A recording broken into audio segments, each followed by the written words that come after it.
नमस्कार दोस्तों, आज जो है वो परसेंटेज की हमारी ये तीसरी क्लास है। यदि आपने हमारे पिछले 2 क्लासों को नहीं देखा है तो इस वीडियो के डिस्क्रिप्शन में लिंक उपलब्ध है। आप जाकर हमारी परसेंटेज का वीडियो और साथ में और भी बहुत सारी वीडियो है जिसे आप देख सकते हैं। तो बिना किसी देरी के स्टार्ट करते हैं आज की क्लास, जिसका नाम है परसेंटेज। तो आज हम लोग जो डिस्कस करने चल रहे हैं क्वेश्चन, उसमें से सबसे पहला जो क्वेश्चन है वो क्वेश्चन है, एक चुनाव में केवल 2 उम्मीदवार थे, उनमें से 63% मत पाने वाला उम्मीदवार 650 मतों से बहुमत से जीत गया। चुनाव हारने वाले को प्राप्त मतों की संख्या हमसे पूछी गई है। मतलब क्या हुआ, चुनाव में 2 मेंबर थे और जो जीतने वाला उम्मीदवार है उसे 63% मत प्राप्त हुआ। तो जो अगर मान लेते हैं कि चुनाव में हमारे जो उम्मीदवार थे वो 100% अगर रहे होंगे, तो जीतने वाले को जो प्राप्त हुआ मत वो था 63%। मतलब अगर 100 में से जीतने वाले को 63% मत प्राप्त हुए, मीन्स 37% जो मत है, 37% जो मत है वो हारने वाले को प्राप्त हुआ होगा, हारने वाले को, उम्मीदवार को, और ये 63% जीतने वाले को। फिर कहा गया कि उम्मीदवार जो 650 मतों के बहुमत से विजेता घोषित हुआ है। मतलब क्या हुआ, अगर इन दोनों के बीच का डिफरेंस देखा जाता है मतों में तो कितना आता है, 650 मत का डिफरेंस। मीन्स अगर हम लोग 63 में से 37 को माइनस कर दे तो जो डिफरेंस बनेगा, ठीक, तो ये डिफरेंस कितना बनेगा, तो देखिए इसका जब डिफरेंस हम लोग निकालेंगे तो ये हो जाएगा 6 और ये हमारा हो जाएगा 2। मीन्स क्या हो गया, अगर कैलकुलेशन किया जाए इनके मतों में तो 26% का डिफरेंस हुआ और यह 26% का जो डिफरेंस है वो 650 के इक्वल है। अब यहाँ से हम लोग 1% की वैल्यू को कैलकुलेट करेंगे। तो जब 1% की वैल्यू को हम लोग कैलकुलेट करेंगे तो जो वैल्यू हो जाएगी वो 650 अपॉन में 26 हो जाएगी। अब देखिए अगर देखा जाए तो 13 से ये 5 टाइम्स डिविजिबल है और यह जो है वो 2 टाइम्स डिविजिबल है। तो हमारा जो वैल्यू आ गया है वो कितना आ गया, 50 अपॉन में 2। और अगर फिर से हम इसको सॉल्व करेंगे तो ये हो जाएगा 2 और यहाँ पर आ जाएगा 5, 25। अब 1% की वैल्यू कितनी है, 25 है। तो जो उम्मीदवार के मतों की जो संख्या थी वो पूछा गया है हमसे, तो मतों की संख्या अगर हम ज्ञात करना चाहें तो कितना हो जाएगा, तो 25 इंटू 20 यहाँ लगा देंगे, ठीक। दूसरी चीज़, अगर हारने वाले मतों की संख्या पूछी जाए कि हारने वाला जो विजेता है उसने कितना मत प्राप्त किया, तो उसके लिए हमको क्या करना होगा, 37 इंटू 25 करना होगा। तो इसको जब आप सॉल्व करेंगे तो जो वैल्यू आएगी उस वैल्यू को आपको इस वीडियो के डिस्क्रिप्शन में कमेंट करना है। चलते हैं नेक्स्ट क्वेश्चन के ऊपर, क्वेश्चन नंबर 2। एक मशीन की कीमत हर वर्ष 10% घट जाती है। तदनुसार यदि उसकी वर्तमान कीमत 50,000 है तो 2 वर्ष बाद उस मशीन की कीमत कितनी रह जाएगी। मतलब क्या कहा गया कि 10% की जो वैल्यू होती है वो कितनी होती है, 1/10। मीन्स अगर कोई भी मशीन है तो उसकी अगर प्रेजेंट कीमत देखा जाए 10 है तो वो 1 साल के बाद में क्या हो रही है, 1 से कम हो रही है। मीन्स यदि एक मशीन की हर वर्ष कीमत 10% घट जाती है और उसकी वर्तमान कीमत 50,000 है तो 2 वर्ष बाद पूछा गया। मीन्स अगर उसकी कीमत 10 है इस समय तो नेक्स्ट ईयर में क्या हो जाएगा, 9 हो जाएगा। फिर उसके नेक्स्ट ईयर में 10 है तो फिर से क्या हो जाएगा, 9 हो जाएगा। जब इसको हम आपस में मल्टीप्लाई करेंगे तो ये कितना हो जाएगा, 100 हो जाएंगे। और इसको जब हम आपस में मल्टीप्लाई करेंगे तो 81 हो जाएंगे। अब कहा गया है कि यह जो 100 यूनिट है ये 100 यूनिट 50,000 के इक्वल है। वर्तमान कीमत हमारे हिसाब से 100 यूनिट है और इनके हिसाब से जो कीमत है वो कितना है, 50,000 है। तो ये हो गया। अब यहाँ से 1 यूनिट की वैल्यू अगर हम लोग निकालें तो वो कितना आ जाएगा, तो 1 यूनिट की जो वैल्यू हमारी बनेगी वो बनेगी 500। तो देखिए 2 वर्ष के बाद में कितना यूनिट हो रहा है, 81 यूनिट। तो 81 यूनिट को जब हम लोग 500 से मल्टीप्लाई करेंगे तो जो वैल्यू आ जाएगी वो 40500 होगी। मतलब ऑप्शन नंबर जो डी है वो इस क्वेश्चन के लिए करेक्ट होगा। चलते हैं हम लोग नेक्स्ट क्वेश्चन के ऊपर। क्वेश्चन नंबर 3, किसी परीक्षा में बैठने वाले उम्मीदवारों में 25% योग्यता प्राप्त नहीं कर सके और योग्यता प्राप्त करने वाले उम्मीदवारों की कुल संख्या 450 है। परीक्षा में बैठने वाले उम्मीदवारों की संख्या कितनी होगी। मतलब अगर मानते हैं कि परीक्षा में 100% स्टूडेंट बैठे, जिनमें से 25% जो स्टूडेंट हैं उन्होंने योग्यता नहीं प्राप्त की, तो योग्यता प्राप्त कितने स्टूडेंटों ने की, तो 75% स्टूडेंटों ने की। क्या किया हमने, 100 में से 25 को घटा दिया। अब कहा गया है यदि योग्यता प्राप्त करने वाले कुल उम्मीदवारों की संख्या 450 हो, मतलब इस 75% की वैल्यू हमें दे दी गई है कि 450 है, 450 है। तो हमसे पहले पूछा गया है कि बैठने वाले उम्मीदवारों की संख्या, तो 1% की वैल्यू हम लोग कैलकुलेट करते हैं।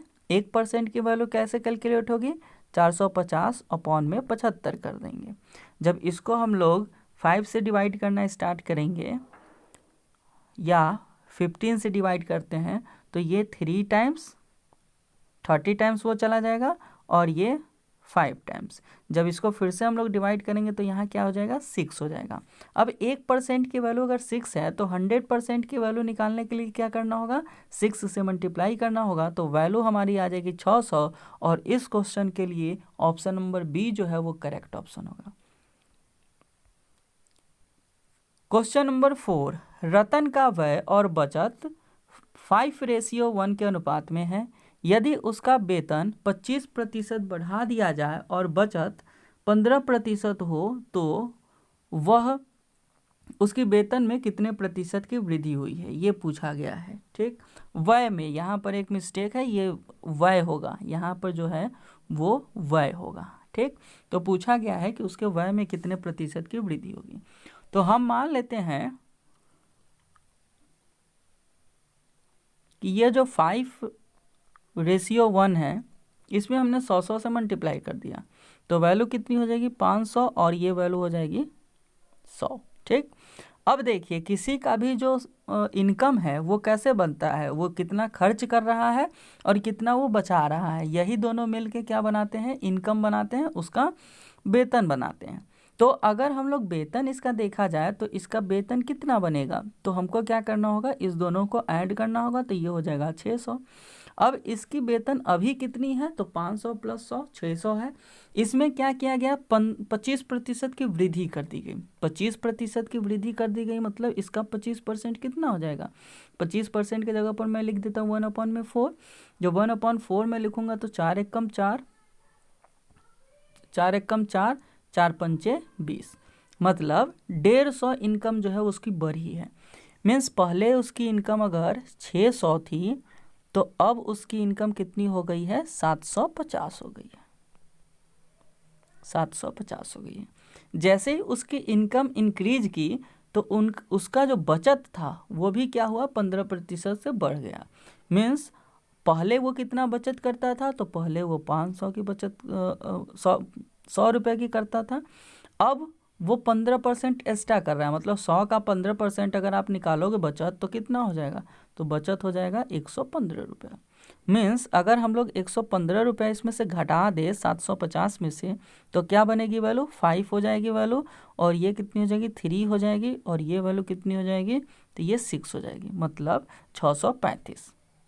ठीक, अब ये जो 635 है ये क्या है, इसका व्यय है ना कहीं इतना रुपया ये खर्च कर रहा है। तो पहले कितना खर्च करता था, 500, अब कितना कर रहा है, 600, 135 कितने का डिफरेंस हो गया 135 का। और ये 135 कितने पर देखना है, पहले के वेतन से कंपेयर करना है, तो 500 से डिवाइड देंगे। तो 500 से जब आप इसको डिवाइड दोगे तो वैल्यू आ जाएगी 27%। तो ऑप्शन नंबर जो है डी इस क्वेश्चन का करेक्ट ऑप्शन होगा। यह क्वेश्चन जो है परीक्षा की दृष्टि से बहुत महत्वपूर्ण है, इसीलिए इस क्वेश्चन को मैं आपको एक बार फिर से समझा रहा हूँ कैसे हुआ है सारी चीज़ें वो। तो देखिए क्या दिया हुआ है कि रतन का व्यय और बचत 5:1 के अनुपात में है। तो हम लोग जो क्या किए कि 5 कम बहुत छोटी क्वांटिटी हो जाएगी, अगर ऐसे सॉल्व किया जाए तो वैल्यू हमारी किस में जाएगी, दशमलव में जाएगी, और दशमलव में हमको वैल्यू का कैलकुलेट करने में टाइम लगेगा। तो हमने क्या कर दिया, दोनों में 100 से मल्टीप्लाई कर दिया। तो क्या हो गया, 100 हो गया इसका व्यय और 100 हो गया इसका बचत।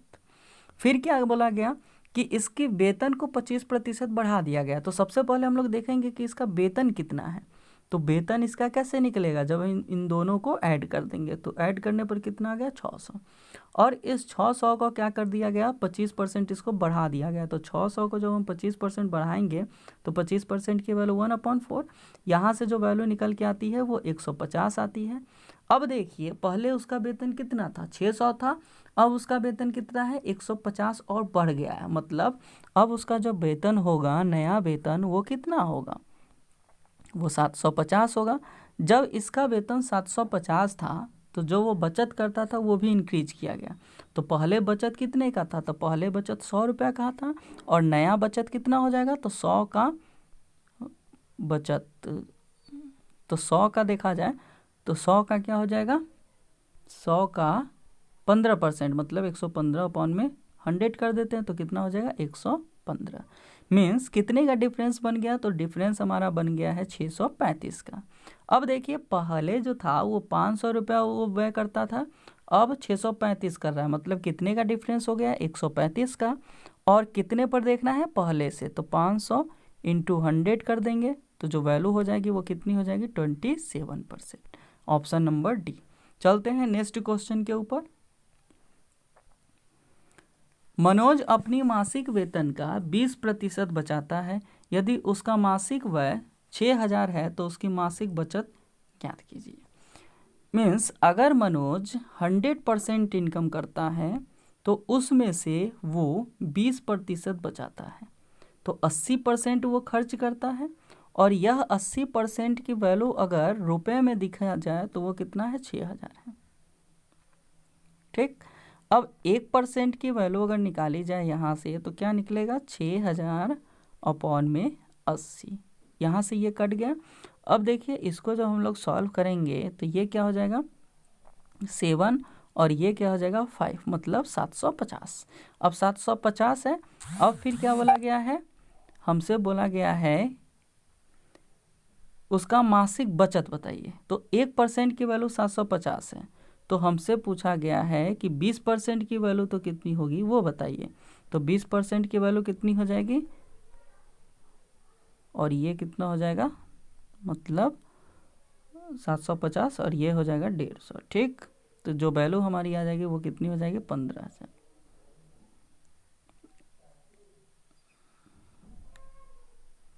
एक मिनट, यहाँ कहीं मिस्टेक है, यहाँ 75 होगा, सॉरी यहाँ पर थोड़ा मिस्टेक है, ये 75 होगा। तो यहाँ से जो हमारी वैल्यू हो जाएगी वो 75 × 20 हो जाएगा, और ये जो वैल्यू हमारा आएगा वो 1500 आएगा। ऑप्शन नंबर ए जो है वो करेक्ट होगा इस ऑप्शन के लिए। चलते हैं नेक्स्ट क्वेश्चन के ऊपर। Question number 6। एक आदमी ने अपनी पूंजी का 1/3 भाग 7% पर, 1/4 भाग 8% पर और शेष भाग 10% पर निवेश किया। उसकी वार्षिक आय 561 हो तो पूंजी ज्ञात कीजिए। यहाँ पूंजी है, पूंजी नहीं, पूंजी है ये, ठीक है। तो देखिए बहुत इंपॉर्टेंट क्वेश्चन है ये भी, कैसे इसको सॉल्व करेंगे ये देखिए। तो जब भी आपसे कहा जाए, जैसे क्या कहा गया 1/3 भाग है और ये 7% पर है, ठीक, 1/4 भाग है 8% पर है, तो आप क्या कीजिए इस दोनों को मल्टीप्लाई कर दीजिए। तो जब मल्टीप्लाई करेंगे आप तो कितना आ जाएगा 12 हो जाएगा, 4 से मल्टीप्लाई कर दिए तो 12। अब जो आपने मल्टीप्लाई किया वो यहाँ डिवाइड कीजिए, ठीक, तो यहाँ जब आप डिवाइड मल्टीप्लाई करोगे, सॉरी, तो ये कितना हो जाएगा, ये 4 हो जाएगा, और ये कितना हो जाएगा 3 हो जाएगा। अब इन दोनों का आपस में आपको मल्टीप्लाई करना है, तो यहाँ 7 × 4 कितना हो जाएगा 28%, और यहाँ जब आप इसको करोगे 8 × 3 तो कितना हो जाएगा 24%। ठीक, इसके बाद में कहा गया है और शेष जो है वो 10% पर। अब देखिए आपने जो पूंजी माना था वो कितना माना था, एलसीएम लेके 12 हमने माना था, जिसमें से 4 पूंजी अगर चला गया 7% पर, 3 पूंजी 8% पर, तो बचा कितना पूंजी 5 पूंजी बचा, और ये 5 पूंजी जो होगा वो 10% पर जाएगा तो कितना हो जाएगा 50%। जब इसको आप ऐड करोगे तो पूरा ऐड करने पर कितना हो जाएगा 102%, और यह जो 102% का इनकम है वो किसके इक्वल हो रहा है 561 के। मीन्स 1% की वैल्यू अगर कैलकुलेट किया जाए तो कितना हो जाएगा 561 अपॉन में 102। अगर इसको कैलकुलेट किया जाए, अब देखिए ये इतने यूनिट का है, पूंजी हमसे पूछा है तो पूंजी हमारा कितना था 12 था ना, तो 12 से हमने यहाँ मल्टीप्लाई कर दिया। ठीक, और पूंजी को क्या करना है 100% पर लेना है, तो हमको क्या करना है दोनों साइड जो है वो 100 से मल्टीप्लाई करना है, तो यहाँ भी 100 से मल्टीप्लाई और यहाँ भी 100 से मल्टीप्लाई।